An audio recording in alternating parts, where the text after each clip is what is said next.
Boa noite, meus amigos, tudo bem?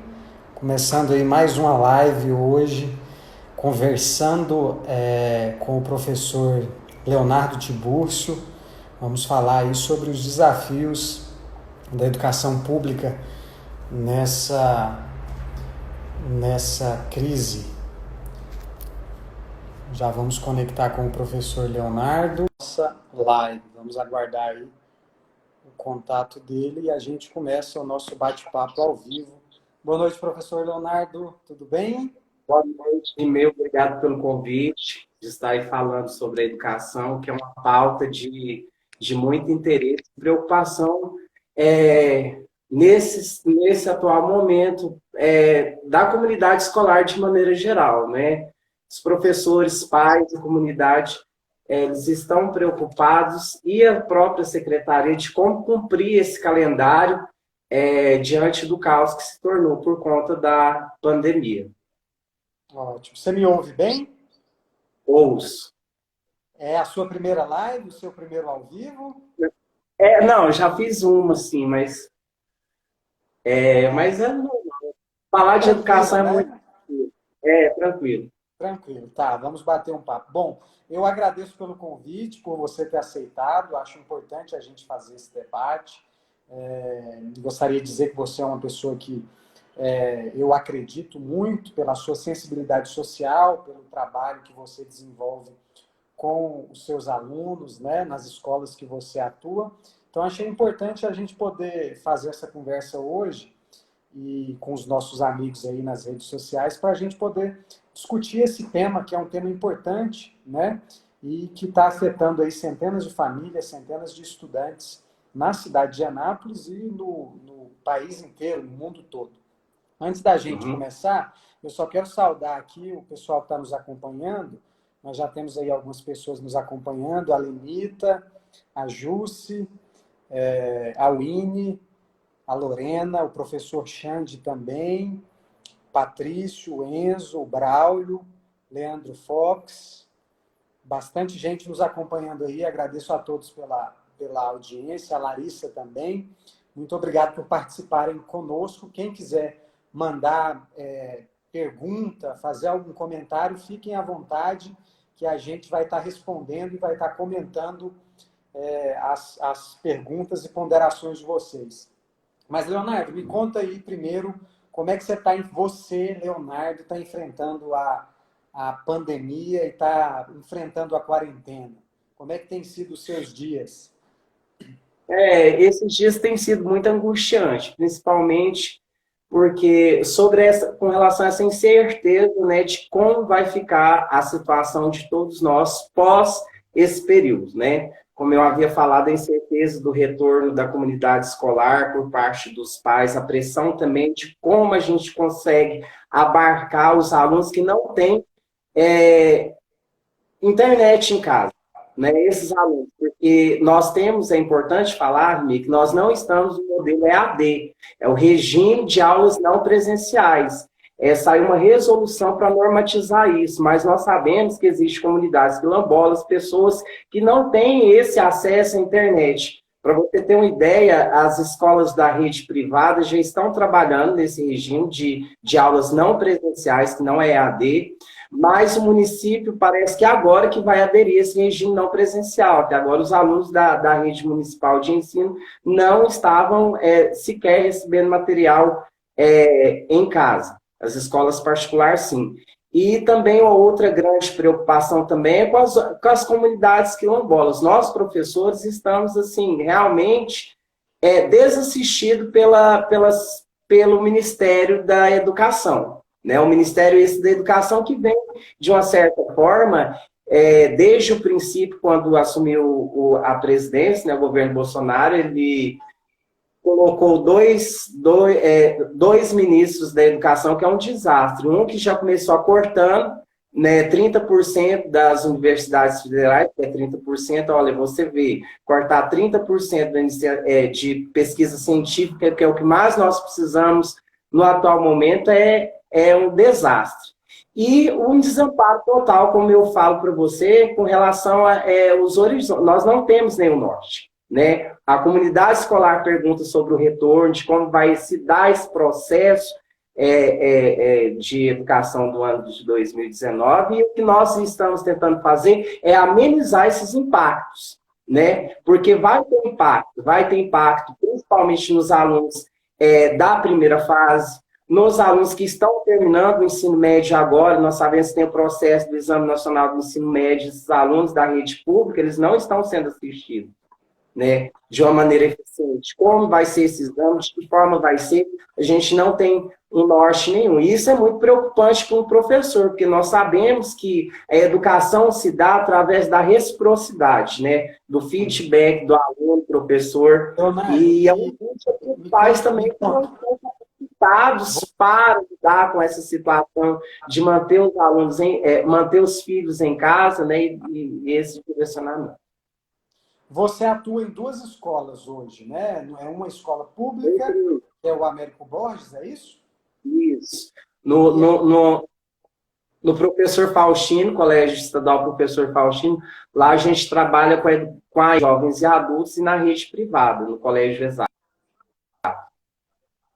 Certo, bacana. Interessante um ponto, Leonardo, que essa crise, essa pandemia pegou o nosso sistema público, de serviço público, em cheio, né? E pegou o nosso sistema, o nosso serviço público despreparado. O primeiro calcanhar de Aquiles aí foi o Sistema Único de Saúde, o SUS.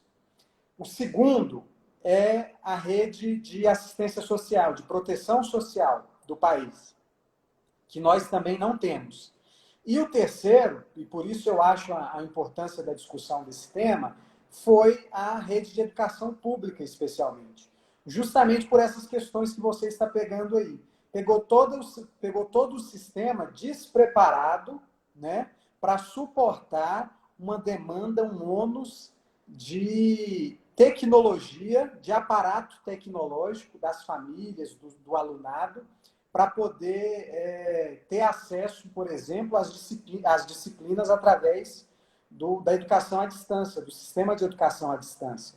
Então, tem alguns estados, tem alguns municípios que estão implementando e vão manter o ano letivo durante a crise, durante esse ano de 2020, e que estão implementando a educação à distância, tanto no ensino fundamental, quanto no ensino médio e no ensino superior. Só que você pontuou muito bem, boa parte das famílias brasileiras, apesar de possuírem acesso à internet, elas não possuem acesso a uma internet de qualidade, com suficiência, e a equipamentos adequados para acessar um sistema de aula remoto, por exemplo, né? Então, o Michel, eu acredito que esse é um grande problema, né? Aqui no estado de Goiás, e eu queria até saber de você como é que o estado de Goiás, a Secretaria de Estado da Educação, está lidando com isso. Eles vão manter o ano letivo, eles estão implementando a educação à distância, como que está funcionando? Eu retomo a minha fala dizendo o seguinte, que as aulas estão em regime não presenciais, não é EAD, a nomenclatura não é EAD. Existe uma portaria do Temer de 2007 que regulamenta 25% da educação à distância no ensino fundamental, não é 100%. Por que a gente fala regime de aulas não presenciais? Porque não tem infraestrutura, a rede ainda não tem uma infraestrutura para abarcar todos os alunos da rede. Nós temos aí por exemplo, o regime carcerário, eles não tem esse regime de aulas não presenciais. Não está tendo aula para essa modalidade, né? Para presidiários que assistem a aula pela rede estadual, foram canceladas essas aulas até o momento. Para os alunos da rede, os professores estão tentando, assim, abarcar o maior número de alunos possíveis, através das redes sociais, Google, plataformas digitais, entendeu? Para quem tem. Quem não tem, a secretária comentou que está enviando na casa de alguns alunos esse material impresso. Só que o que acontece, Rimei? E as comunidades quilombolas? E as pessoas que estão desassistidas? A Lei de Diretrizes e Bases, lá no título 2, no inciso 1, fala de igualdade para acesso e permanência, né? E uma educação de qualidade na Lei de Diretrizes e Bases. o Estado não tem condições de ofertar, nesse momento, uma banda larga para todo mundo, porque nós não temos tecnologia para chegar a alguns lugares do Brasil e do Estado também. Não sei se aqui no Estado, o Estado todo consegue, entendeu, ter rede de internet de eficiência e qualidade, né? Para além disso, a gente sabe que o ensino público tem grandes lacunas que foram melhoradas através dos programas sociais do PT, por exemplo. O PT democratizou, nós sabemos que o PT democratizou a universidade. Eu sou um negro vindo da periferia, gosto muito de enfatizar isso. Fiz um curso superior através de políticas públicas do PT, né?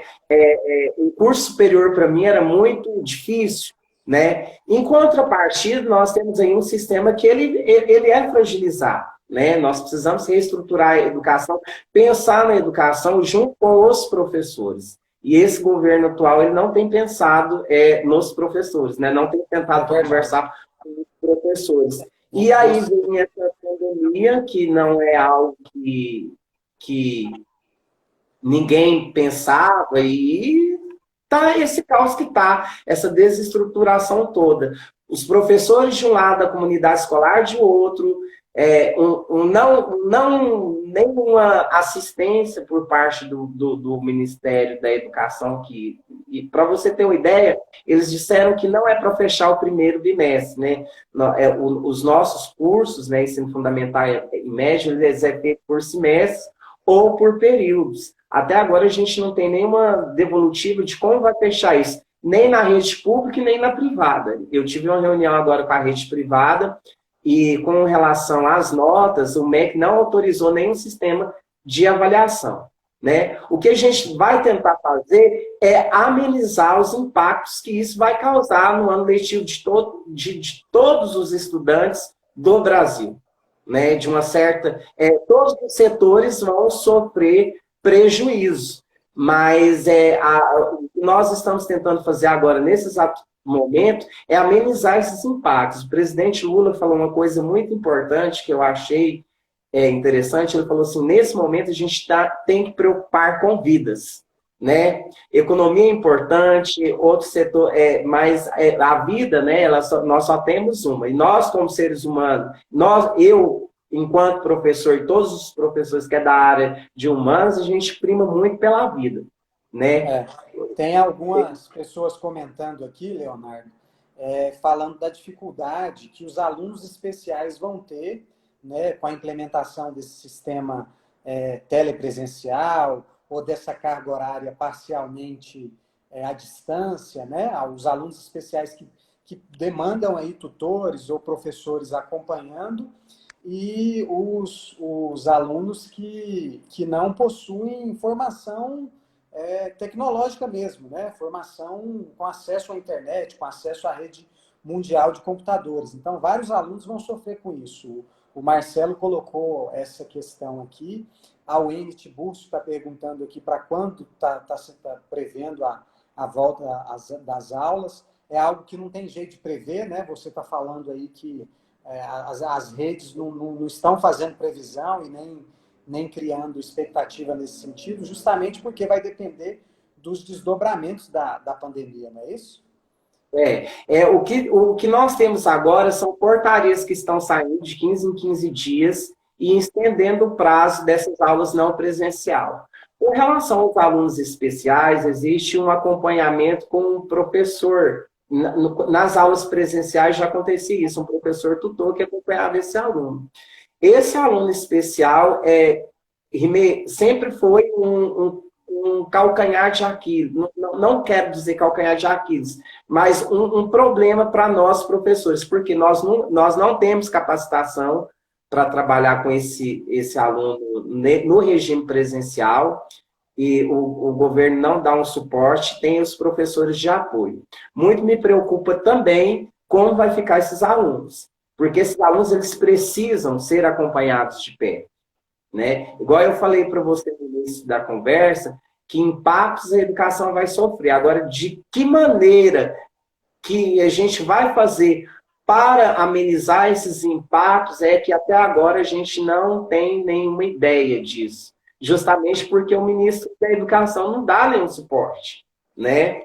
A educação, não, ao contrário do governo Lula, que a educação era expandir o setor da educação, vamos democratizar o ensino, esse governo atual aí não tem nenhuma preocupação com a educação. Isso é muito preocupante porque a gente sofre um retrocesso, né? A Iraíde está aqui comentando, fazendo um comentário na nossa live, que a União suspendeu a obrigatoriedade dos dias mínimos do ano letivo, mas manteve a carga horária. Isso justamente para poder facilitar esse tipo de aula, né? Com envio de arquivos, de material, para o estudo em casa e para o estudo também telepresencial, né? Se for o caso. Isso. O que se tem é uma discussão nacional por parte dos secretários estaduais de como cumprir essas 800 horas, né? Como regulamentar essas 800 horas nesse período de pandemia? Como vai ser computado isso? Né? De que maneira? Há uma discussão de cumprir esse calendário, mas quem está no chão da escola todos os dias sabe que os alunos serão prejudicados, né? Então, assim,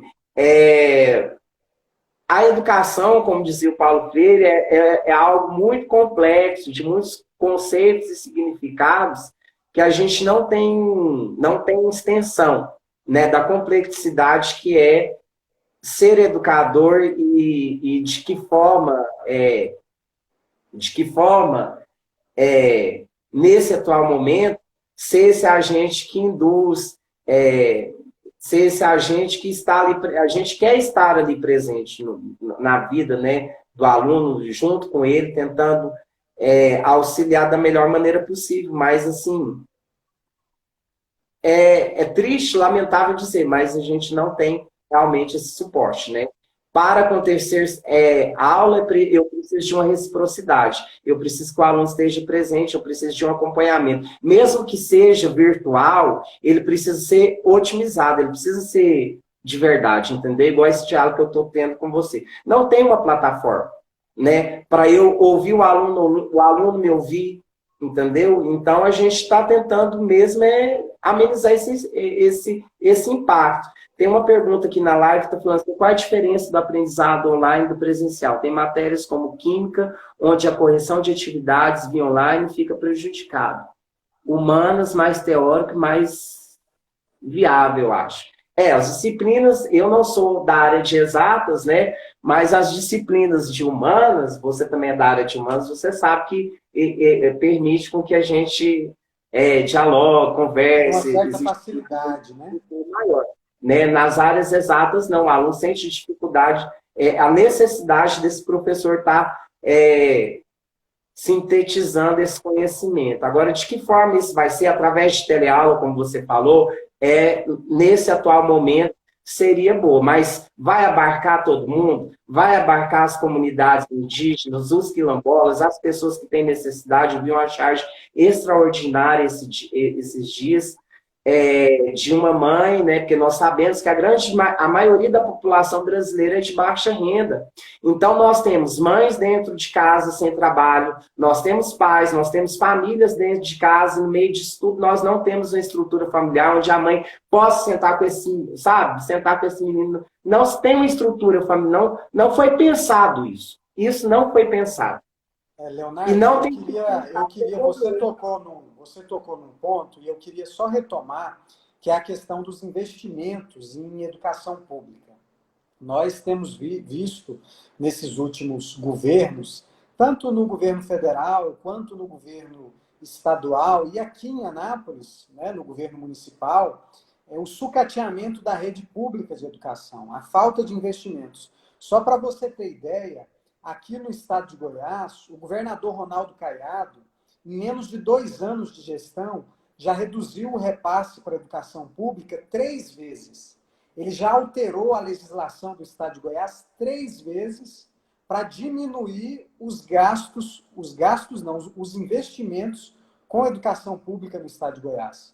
Nós tínhamos um investimento no estado de Goiás de 28,30% da receita líquida do Estado investidos em educação, ele reduziu para 27% depois para 27,5%, depois para 27%, salvo engano, e por último para 25%. Tirou a obrigatoriedade de 2% para o EG. Então, não tem, por parte dos governos, um compromisso com a educação pública.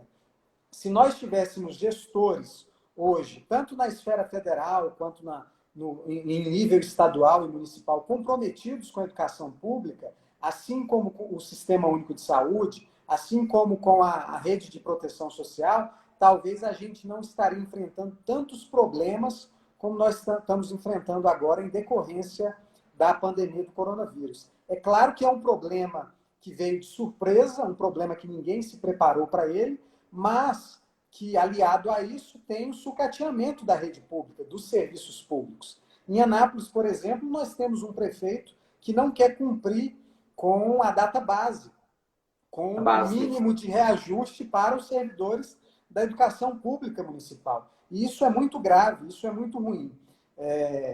Mas eu queria só pontuar aqui outra coisa que o pessoal está comentando, acompanhando na nossa live, e eles fizeram uma pergunta e eu acho que você respondeu e poderia responder de novo, se for o caso. Eles estão questionando como é que ficam as avaliações nesse período. Acho que, pelo que você falou, ainda não foi liberado nenhum método de avaliação, é isso?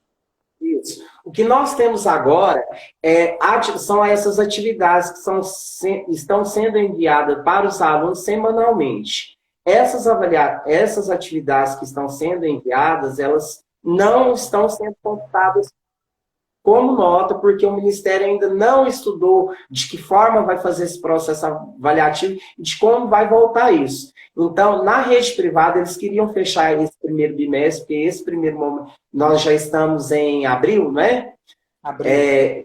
Isso, abril. Dia 8, então, fecharia o primeiro círculo de notas. Então, o Ministério da Educação não deu um posicionamento e também não deixou a gente fechar as notas. O que está acontecendo é envio de atividades e um quebra-cabeça de como eles vão cumprir isso, de que maneira eles vão cumprir isso. Nem nós, professores, ainda temos uma posição do governo estadual e nem do MOR, né, que é o Ministério da Educação. Entendi. Sim, sem falar. Só saudar aqui, tem mais gente participando da nossa live.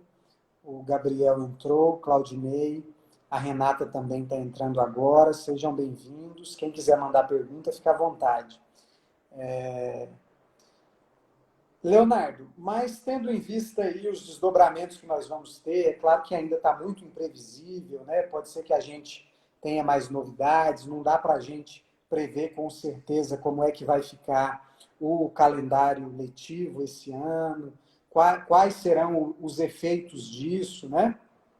Mas eu queria saber de você, das suas expectativas, porque eu acho assim, ao mesmo tempo que nós estamos passando uma dificuldade e um certo incômodo em relação a ter que nos adaptar com essas novas ferramentas, com essas novas tecnologias, eu acredito que essa experiência que o momento está nos impondo, está nos provocando, ela vai fazer com que os gestores públicos, os gestores da educação pública, eles tenham atenção para isso, para preparar a rede, não para ser a ferramenta prioritária de ensino, né, de acesso ao ensino, mas para ter também esse aparato tecnológico, esse suporte tecnológico, para ser complementar, que é algo que a gente já deveria ter se preparado, inclusive. Nós vimos, por exemplo, a China, que foi o primeiro país a sofrer com o coronavírus, né?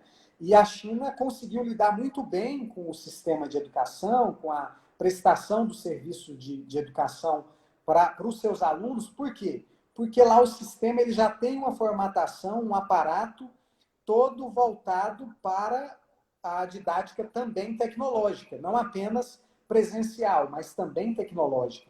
Então, eles sofreram menos com isso. Eu penso, e aí é uma visão um pouco otimista, que os nossos gestores vão ter que pensar nisso, vão ter que se preparar para isso.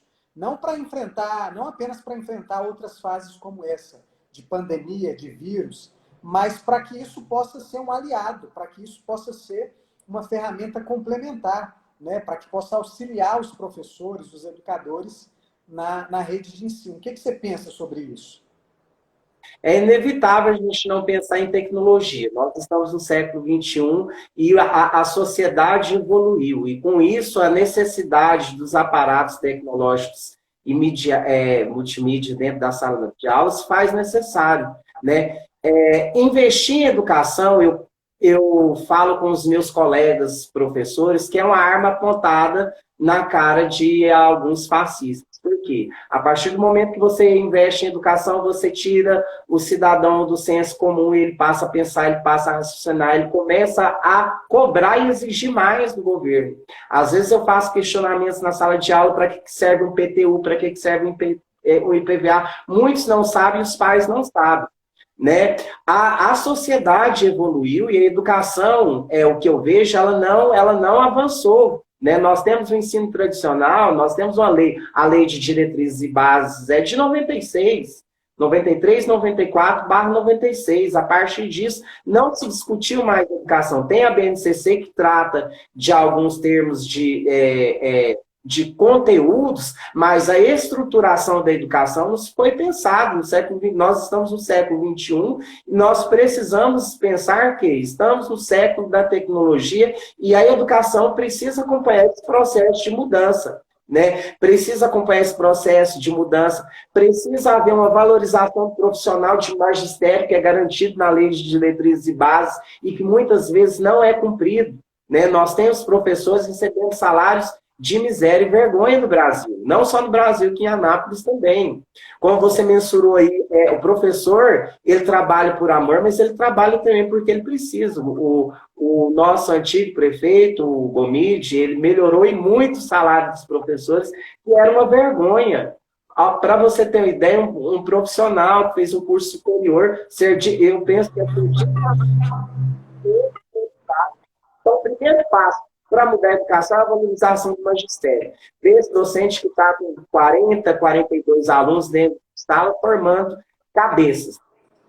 E pensar numa educação de ponta, de tecnologia mesmo, sabe? Aliar o professor, porque o professor, como Paulo Freire disse, ele não está no pedestal. Né? Nós, professores, amamos o Paulo Freire por conta disso. Nós não somos estrelinha, nem queremos ser. A gente só é mediador desse conhecimento. O mundo é um mundo muito vasto, muito amplo, e a gente aprende todos os dias. Né? O que nós queremos é uma valorização do magistério, a gente quer que a educação acompanhe esses processos de mudança. Como? Investir em tecnologia, investir em material didático. Eu fico pensando, Rinê, o seguinte, porque eu trabalho em duas realidades, no privado e no público. E por que o aluno da rede privada, né, ele rouba a vaga de um aluno da escola pública nas universidades públicas, né, nas universidades federais? Por falta de investimento na educação. Né? A educação precisa de um investimento massivo. E já está gritando há muito tempo, a educação tem sido sucateada há muito tempo. Melhorou muita coisa? Melhorou muita coisa. Por exemplo, o índice do analfabetismo no Brasil melhorou muito nos últimos anos. Né? Mas isso foi políticas públicas do PT.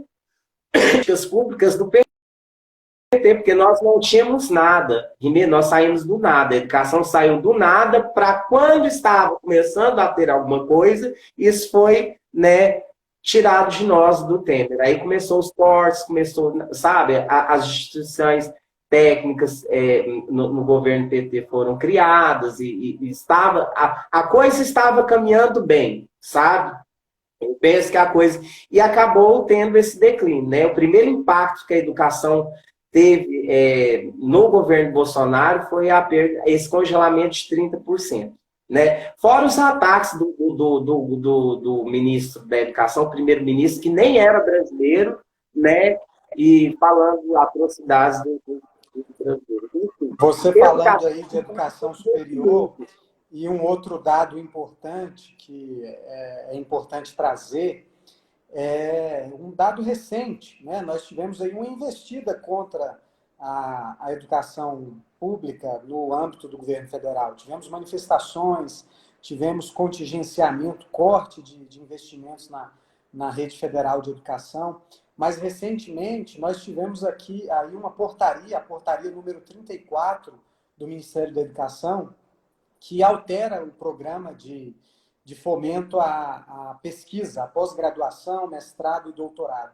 Só na Universidade Federal de Goiás serão extintas mais de 188 bolsas de pós-graduação e mais de 80 bolsas de mestrado. E a gente está vivendo um momento que, se a gente tivesse pesquisadores valorizados, né, professores, cientistas desenvolvendo pesquisas, tendo material, tendo subsídio, tendo fomento, tendo bolsas, talvez a gente teria respostas mais rápidas para enfrentar problemas como os problemas causados em decorrência do vírus, né? Na feitura aí de equipamentos de proteção individual para os profissionais da saúde, de medicamentos, né? Coquetéis de medicamentos para enfrentar o vírus. Mas a gente viu recentemente a portaria de 9 de março, que muda todo o programa do CAPES, em mais uma investida de sucateamento da rede de educação pública, aí no âmbito federal, né? Mas isso a gente está vendo em todos os níveis. E isso a sociedade vai poder comparar, como você colocou muito bem, com os governos do Partido dos Trabalhadores, e aqui em Anápolis nós temos um exemplo claro disso, né? Que é um governo que investiu na qualificação dos seus professores, na formação dos seus professores, que garantiu o piso salarial, que garantiu o reajuste anual, que distribuiu e implementou creches, centros educacionais em todas as regiões da cidade, né? Fez o quádruplo do que fizeram em gestões anteriores, trouxe o Instituto Federal de Educação, e eu sou oriundo do Instituto Federal de Goiás, aqui para a cidade de Anápolis, né? A rede técnica profissionalizante federal, para as pessoas, para a sociedade perceber, sentirem a diferença, né? A diferença desses governos para o tratamento com a educação.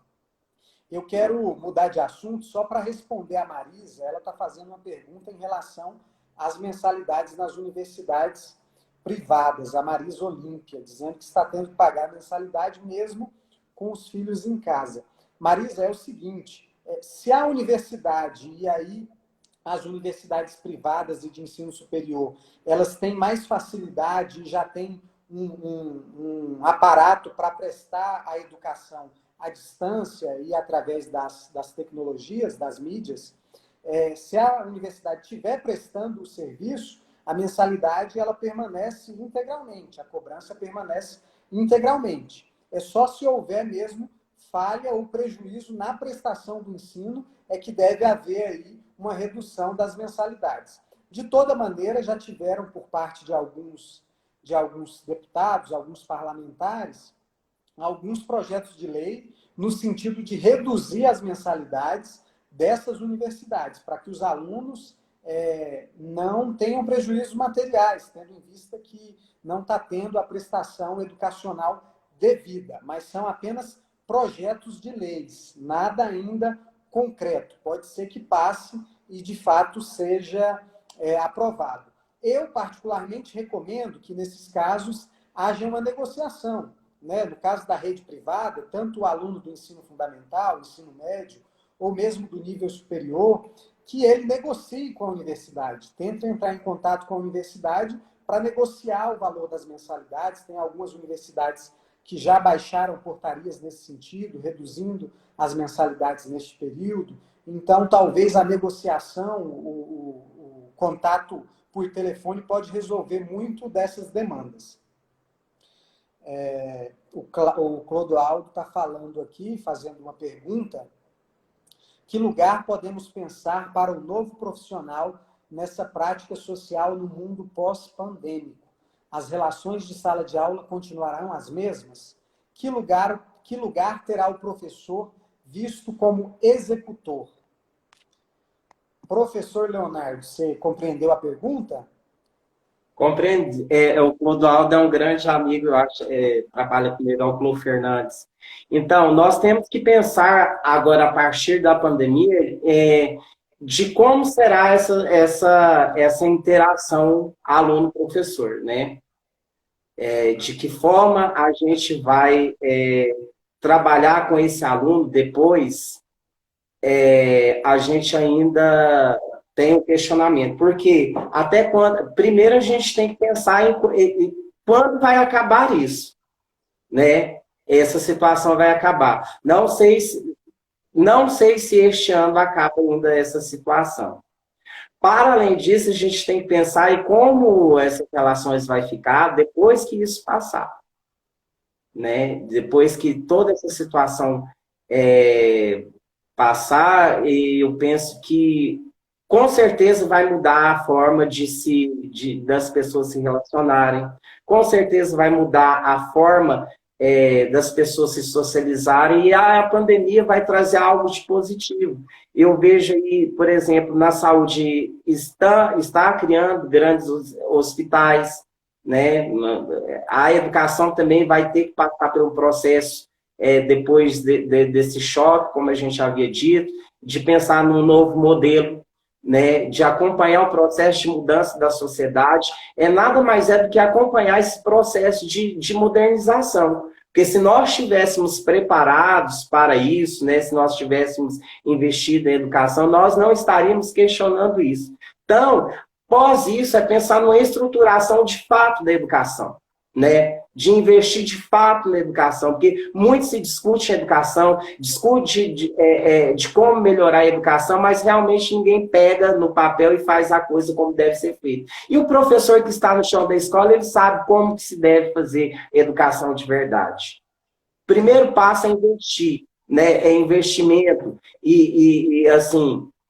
E melhorar esse espaço, esse ambiente escolar para o aluno. Que muitas vezes, em muitas escolas públicas, a gente sabe que o ambiente não é legal. Uma coisa que você falou que eu achei muito pertinente, das creches que foram criadas aqui pela rede municipal de ensino.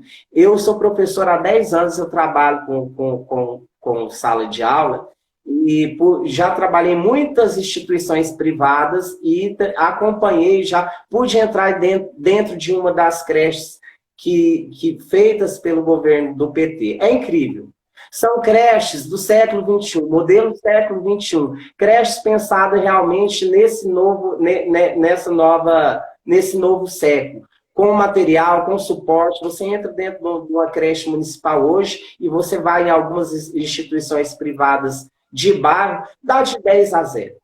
Então, é pensar numa educação de qualidade, numa educação moderna, onde o professor ele passa a ser, não estrela, mas apenas um mediador de tudo isso que o mundo tem nos apresentado.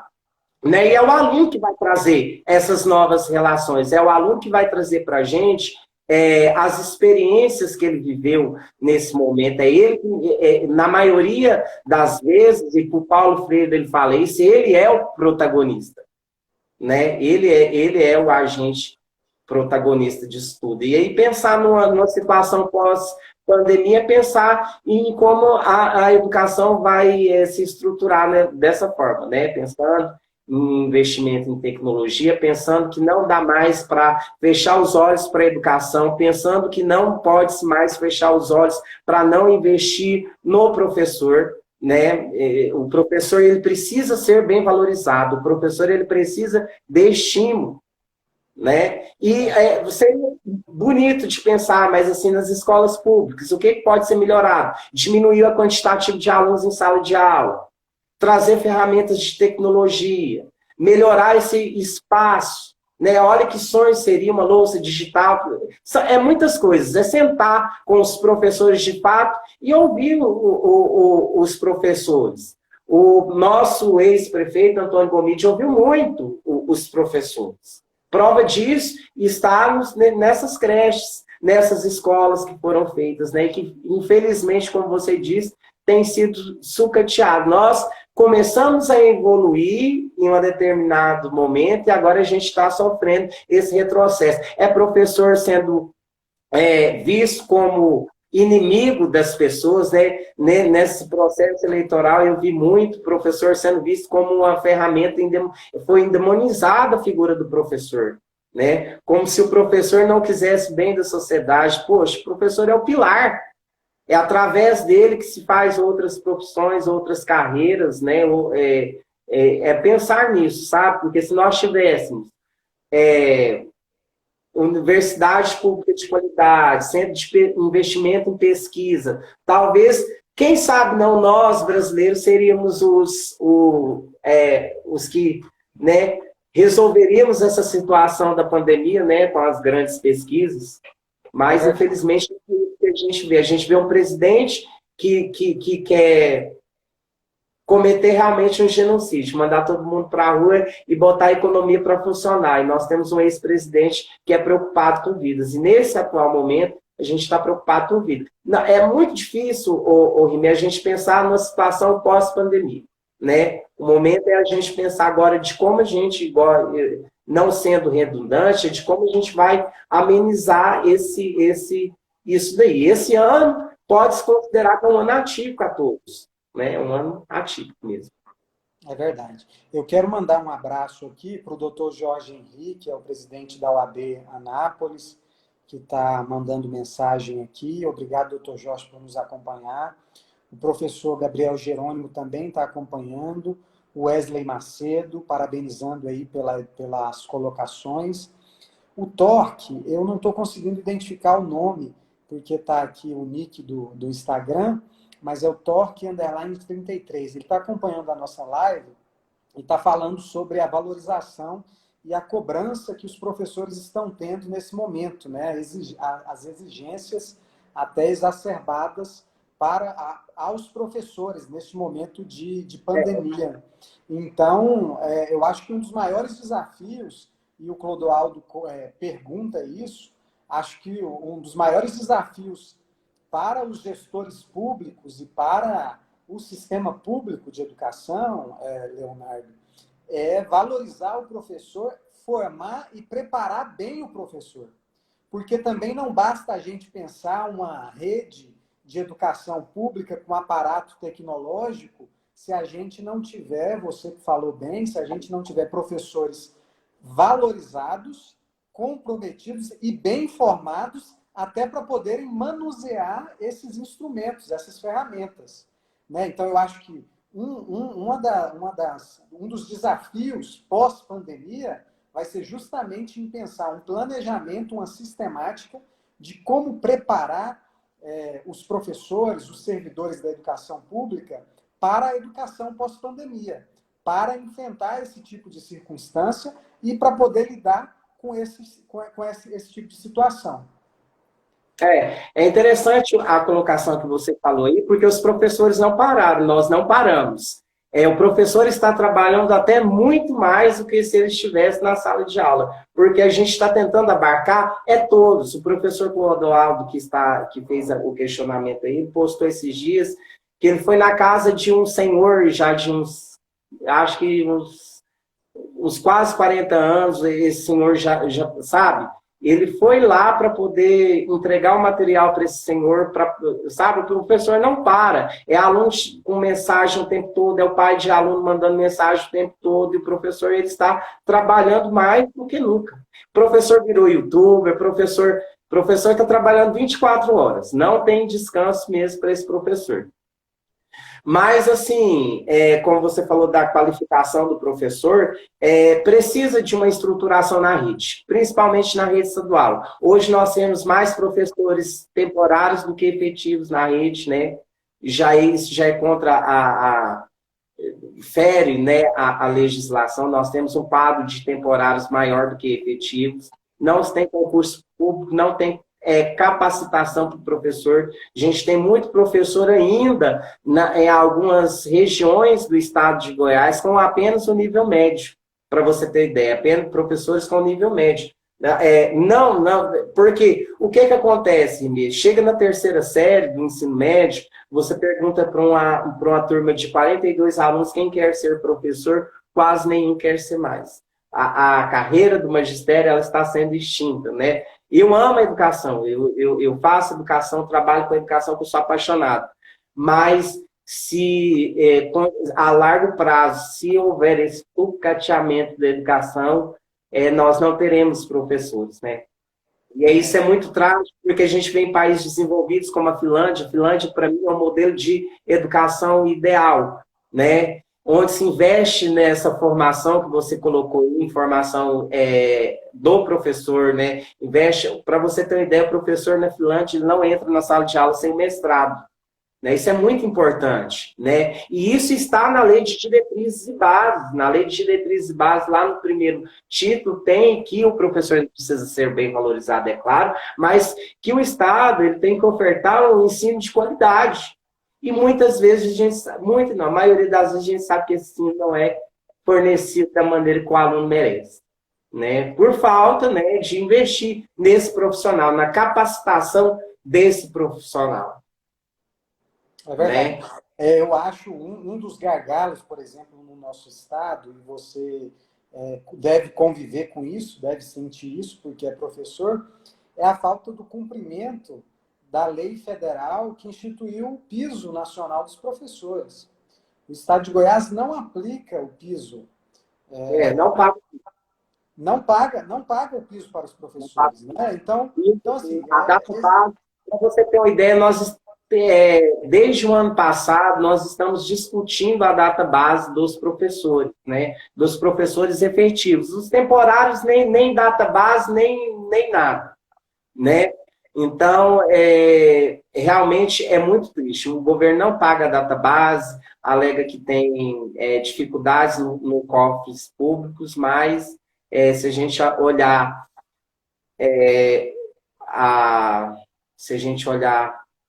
me fugiu o nome o diário como é que é o nome? Diário oficial, a gente vê o diário oficial, a gente vê outros gastos, né, exorbitantes. Verba tem, porque nós sabemos que o Fundeb é uma verba que vem para a educação separada das outras. Aí para onde que vai esse dinheiro é que a gente não sabe.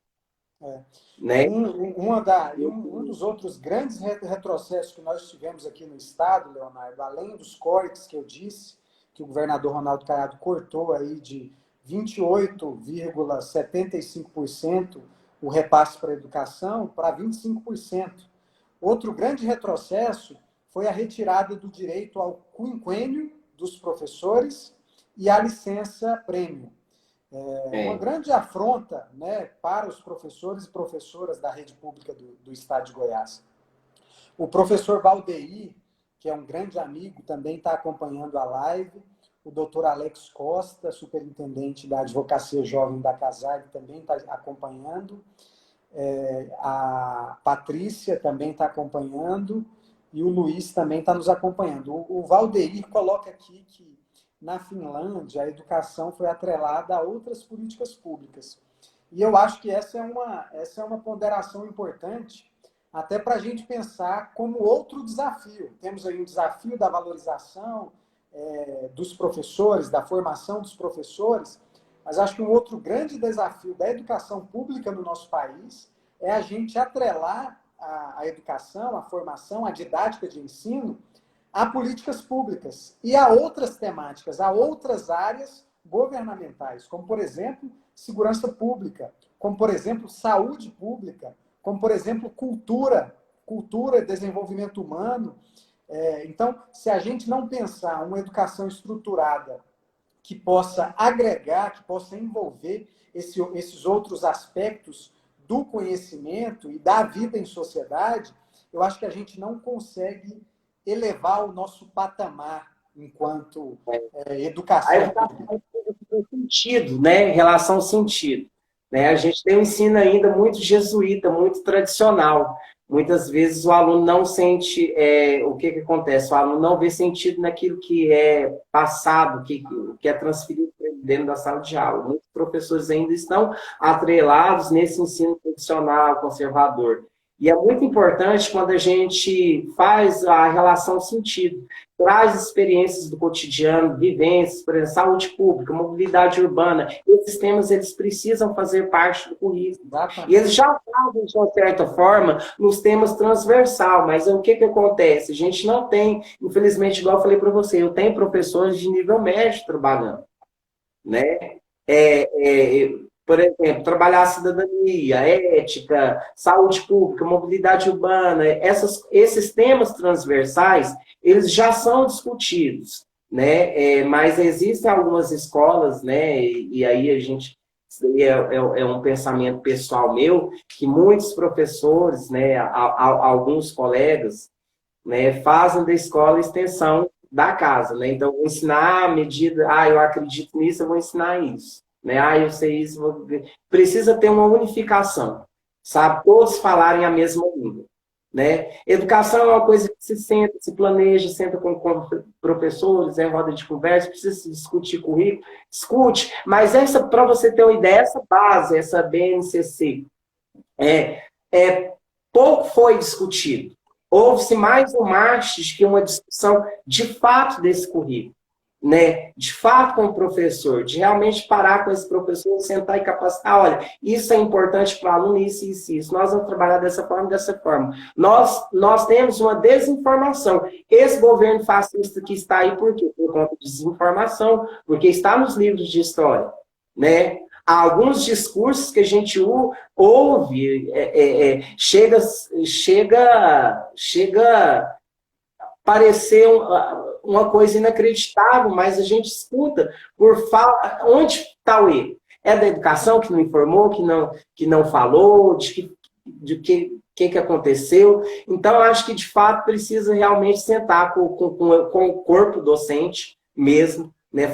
Não fazer um marketing sobre a BNCC e tal, realmente sentar e pensar na educação de qualidade, porque não dá mais para o Brasil ficar nos últimos lugares no ranking educacional. Porque, como a gente não tem muitos professores descapacitados, a gente também tem uma gama muito boa de professores. Nós temos professores muito bons, entende? É a reestruturação, é não pensar, depois dessa pandemia, pensar em educação de maneira realmente eficaz, né? Porque a educação ela precisa fazer sentido na vida das pessoas, ela precisa impactar as pessoas de uma certa forma. E é esse o nosso... Tem uma pergunta aqui, eu queria que você respondesse objetivamente, você que está vivenciando de maneira mais próxima. O Wesley está perguntando como é que vocês acham que fica a prova do Enem este ano. O que você acha? Tem alguma expectativa? Como é que está essa discussão? Olha, já no início do ano, o governo federal propôs a prova, o Enem Digital. Ele vai acontecer em 2 modelos. Espero que essa situação da pandemia passe, né, nos 2 modelos, o digital e o presencial. Claro, isso vai sofrer impacto na realização dessas atividades dos alunos da 3ª série. Por quê? Porque nós não estamos assistindo esses alunos de perto, né? Essa falta de reciprocidade, essa troca de informação contínua, que nós falamos muito, e isso é um ponto que a gente discute muito entre os educadores, dentro da sala dos professores, né? A gente prega uma educação construtivista, freiriana, mas a sociedade é totalmente conteudista. A prova do Enem é baseada em conteúdos, e conteúdos assim que exigem do aluno um conhecimento gigantesco. Agora, como o Ministério Público, o Ministério da Educação vai fazer isso, eu não sei, porque vai realmente ter, os alunos, infelizmente, eles vão ser prejudicados se o exame for cumprido as datas estipuladas, né? O que acontece? As datas das inscrições foram mantidas, né? Isso é um pensamento meu, né, individual meu, que o ideal que teria que se fazer assim, é pensar no exame nacional para meados do ano que vem. Porque eu acredito, Rimei, que portarias e portarias virão. Nós ainda não estamos no pico da epidemia, né? Nós não podemos colocar... Isso é uma coisa muito séria, né? Eu que sou professor, eu acredito na ciência. Né? Esse vírus ele é transmitido pelo ar. Eu não posso pegar 42 alunos e colocar ele dentro da sala de aula com o professor. Alunos de diferentes regiões, eu não posso. Né? Até que essa situação venha a ser normalizada. Eu penso que a melhor forma de fazer isso, né, de uma maneira mais correta, é levar esse exame nacional do ensino médio para meados do ano que vem. Não sei se é isso que o Ministério da Educação vai fazer, mas se ele for feito nos prazos que foi estipulado pelo Ministério da Educação, principalmente os alunos de escola pública, que têm aquele momento para estudar, é lá na escola, eles vão sofrer consequências, né? Ou amenizar o conteúdo, ou não ter a prova. Eu posso até pensar o seguinte, e penso nisso, que se a educação do ensino médio ela fosse de muita qualidade, nós não precisaríamos ter vestibular, né? Pressupõe-se que o aluno que termina o ensino médio, ele já está apto para cursar o ensino superior, né? Ele termina a educação básica, ele já está apto para isso, né? Mas, como não é assim que funciona a educação, eu penso que se não houver uma procrastinação da realização desses exames, vai sofrer mais os alunos da rede pública sofrerão grandes consequências. Eu, inclusive, queria até falar para o Wesley que para ele aproveitar esse período para estudar mais, né? Esse período de quarentena para se preparar mais e melhor para o Enem, aí através da internet, enfim. Mas eu, assim como você, professor Leonardo, eu acredito que os desdobramentos que nós vamos ter do coronavírus nos próximos meses vão ser ainda muito mais pesados e duros, infelizmente. Então, eu acredito que várias datas vão ser alteradas pelo governo federal, pelos governos estaduais, em termos de cumprimento de calendários de eventos aí governamentais, inclusive o da prova do Enem. Eu acredito que deve acontecer esse ano ainda, mas que eles devem alterar o calendário. Eu queria passar por um... Nós temos, só para fechar aí essa questão de exames, nós temos diversos concursos públicos em âmbito nacional, em âmbito nacional, de maneira geral, foram suspensos. A Prefeitura de Goiânia suspendeu o concurso público. E eu acredito também que vai acontecer isso com o Enem. Se acontecer... eu também acho que não tem... Em Anápolis, nós temos agora, atualmente, 20 casos confirmados de coronavírus. Né? Esse foi o último boletim da Secretaria. E é importante a gente mencionar, só para registrar, que esses casos que são divulgados estão subnotificados, né? A verdade é que o Brasil é o país que menos testa mundialmente. Então, nós não temos testes nem para os casos suspeitos. Então, não tem jeito da gente divulgar os números reais. Então, nós estamos praticamente lidando com uma pandemia, com uma crise no escuro. Então, os desdobramentos da crise do coronavírus nos próximos meses, eles podem ser muito mais duros do que o que nós estamos vivendo hoje. Então, vários calendários serão alterados, inclusive o do Enem, eu acredito, assim como vários concursos no país inteiro. Mas eu queria passar para uma última provocação, que é a questão da subsistência, da manutenção do alunado na rede pública, principalmente. São alunos que vêm de ambientes familiares muito precários, né? de ambientes familiares vulneráveis socialmente, né? com entes familiares, às vezes, que vivem situação de crise, né? de crise por algum vício, de crise por problemas de saúde, de crise por problemas, enfim, de diversas vertentes, e são alunos que dependem muito da alimentação escolar. Às vezes parece um negócio simples, um negócio periférico, uma questão acessória, mas não é. Eu acredito que não tem jeito da gente pensar uma educação pública com qualidade e um aluno sendo formado com qualidade, bem preparado, se a gente não pensar nesse aluno bem alimentado, né, para poder assistir uma aula, para poder absorver um conhecimento. E esses alunos, no país inteiro, estão ficando boa parte do tempo em casa. E muitos deles, às vezes, parece distante da nossa realidade, da realidade de quem está acompanhando, mas muitos desses alunos vão para a escola, às vezes, para se alimentar, né? porque não tem a alimentação em casa. E nós tivemos recentemente a aprovação de uma lei aí no Congresso Federal, que está sendo implementada, que transfere o recurso do Programa Nacional de Alimentação Básica diretamente para as contas dessas famílias, né, que têm